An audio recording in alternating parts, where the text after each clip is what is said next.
سوال یہ کرنا تھا کہ قرآن کے جی مطالعے سے یہ پتہ لگتا ہے کہ انسانوں کے 3 مستقل گروہ ہیں جو کہ نبی کریم صلی اللہ علیہ وآلہ وسلم کے دور میں بھی موجود تھے، پہلے بھی تھے، بعد میں بھی ہیں اور قیامت تک رہیں گے۔ عموماً کافر اور منافقین ایک مستقل جو ہے وہ گروہ ہے، جس قرآن مجید میں جگہ جگہ اللہ نے نہ صرف ذکر کیا ہے بلکہ مخاطب بھی کیا ہے۔ تو کیا یہ جو ہمارے اویس کراچوی صاحب ہیں، اویس چشتی صاحب کراچی والے، کیا وہ منافقین میں گنے جائیں گے؟ کیونکہ آپ دیکھیں، اندازہ لگائیں کہ ایک جی بندہ سرکاری نیشنل میڈیا پہ بیٹھ کر ایک تو اسلام کا لبادہ بھی اوڑھ رہا ہے،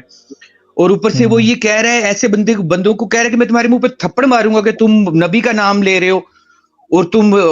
ہمارے بزرگوں کے خلاف اس لیے آواز اٹھا رہے ہو کہ وہ انہوں نے نبی کی عزت پہ ہاتھ ڈالا، نبی کی آستین پہ ہاتھ ڈالا۔ میں تو ان کی جرت پہ حیران ہوں کہ وہ نیشنل ٹی وی کے اوپر بیٹھ کر یہ بات کیسے کر سکتے ہیں، اور مسلمان بھی اپنے آپ کو کہہ رہے ہیں جی جی تمہاری حدیثیں اور ہماری حدیثیں۔ تو اگر ان کو پوچھے کہ تو ہر کسی کا قرآن تو ہم جو ہے نا سب وہ کا ہے نا، ذہانت، جی جی ہر کسی کی قرآن ذہانت تو ایک ہم سب کا ہے نا، آپ جیسی صرف قرآن سے فیصلہ کروا لیں۔ جی السلام علیکم ورحمۃ اللہ وبرکاتہ۔ اللہ سے دعا کرتے ہیں کہ آپ لوگ خیریت سے ہوں گے۔ ندیم سبحانی نے اویس ربانی اور پیر حق خطیب کو 10 نہیں 20 نہیں 50 لاکھ کی آفر دی ہے۔ تو اس ویڈیو میں آپ دیکھیں گے کہ وہ جو تھپڑ والا معاملہ ہوا تھا اس سے ریلیٹڈ کچھ باتیں سامنے رکھی ہیں ندیم سبحانی نے، اور ساری چیزیں جو ہیں آپ کے سامنے اس ویڈیو میں نظر آئیں گی، اور کس طریقے سے جو ہے شاہد بلال جو ہیں ان سے بھی بات ہوئی ہے، اور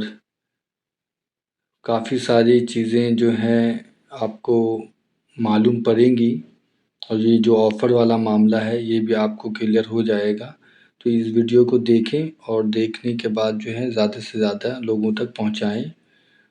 آمین ثم آمین۔ اور بالکل ایسے دوسری ہی بات میں نے یہ بھی ان سے کہنا تھا کہ ایک بار آئیں تو صحیح، ذرا لائیو بیٹھیں تو صحیح علی صاحب کے سامنے۔ میں تو نہیں سمجھتا ہوں وہ کہ اگر یہ ان سارے اپنے مردے بزرگوں کو بھی سامنے بٹھا دیں گے نا تو وہ بھی بات نہیں کر سکتے، کیونکہ لائیو میں شرطیہ کہتا ہوں، میں ان کو 10 لاکھ نہیں 20 لاکھ روپیہ نہیں 50 لاکھ روپیہ کیش دوں گا، انعام دوں گا صحیح اویس صاحب کو، اگر وہ یہ مفتی حنیف صاحب کو،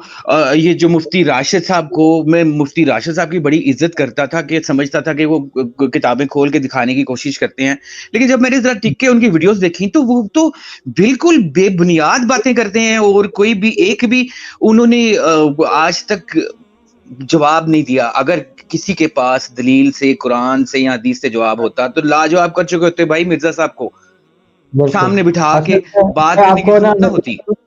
میں آپ کو ایک بات بتاتا چلوں کہ علی بھائی نے جو بات کی ہے نا کہ میں نیشنل ٹی وی پہ بیٹھنے کے لیے تیار ہوں، دیکھیں علی بھائی کا ہمیشہ سے جو موقف رہا ہے نا اس میں کوئی نہ کوئی حکمت ہوتی ہے اس حوالے سے کہ تاکہ عوام کو اس چیز سے فائدہ ہو، کیونکہ بے شک اکیڈمی صحیح میں ہے۔ اگر یہ اکیڈمی میں جس طرح مفتی صاحب آ گئے تھے نا اور وہ بیٹھ نہیں وہ جاتے تو نا فتنہ ایک تو کرنے آئے تھے، وہ تو سب کو پتہ ہے، ظاہر ہاں ہے جی، فتنہ اور کرنے دوسرا آئے تھے وہ صرف، اس کا پھر اینڈ کوئی نہیں تھا نا، کیونکہ آپ کو پتا ہے کوئی مفتی اینڈ نہیں ہر تھا۔ فرقے میں ہزاروں ہیں لاکھوں ہیں، تو پھر دیکھیں ہر اتوار کو ہزاروں۔ میں ایک منٹ بات کمپلیٹ کر لیتا ہوں تاکہ وہ جی اویس پلیز۔ ربانی صاحب والا بھی نا آپ کو اس میں جواب مل جائے گا۔ تو اس میں اگر وہ اس طرح ہوتا تو پھر ہر اتوار کو جو ہے نا وہاں پر ہزاروں مفتی آ جاتے اور پھر درس والا سلسلہ تو ختم ہو جاتا، اکیڈمی بند ہو جاتی، تو وہ پاسبل نہیں ہے۔ تو اس کے لیے پھر علی بھائی نے یہ کہا کہ آپ نے اگر کسی نے بات کرنی ہے تو کسی ذمہ دار بندے سے کیوں آپ ویڈیو بنوا کے لائیں اپنے فرقے سے، تاکہ کوئی فائدہ بھی ہو نا، کوئی پروف ہو کہ بھئی یار یہ جواب نہیں، آپ کو بھی پتا، آپ خود کہہ رہے ہیں وہ جواب نہیں دے سکتے، تو ان چیزوں میں وہ کیا جواب دیں گے، تو بالکل ایسا تاکہ ہی ہے، کسی کا دیکھیں کوئی علی فائدہ بھائی نے بھی ہو۔ تو جی ہاں بالکل جی، اور پیارے بھائی، نیشنل علی ٹی بھائی نے وی تو پہ جو پہلے دن سے ہی اپنے آپ کو لائیو رکھا ہوا ہے سب کے سامنے، ہاں کوئی جی، اور بندہ بھی نیشنل ٹی لائیو وی اسی پہ طریقے سے بیٹھ کے علی بھائی کو لاجواب کر سکتا تھا، لیکن افسوس تو کی بات تو یہ ہے کہ ہر بندے کو جو ان کے سینئرز ہیں ان کو بھی یہ بات کا پتا ہے کہ یار یہ بندہ صرف اور صرف قرآن اور حدیث میں سے بات کر رہا ہے، باہر سے کوئی بات نہیں کر رہا، ہم اس کی زبان نہیں چپ کرا سکتے۔ تو اگر کوئی یہ بالکل پاسبل ہوتا تو لاجواب بہت پہلے ہی علی صاحب کو کوئی نہ کوئی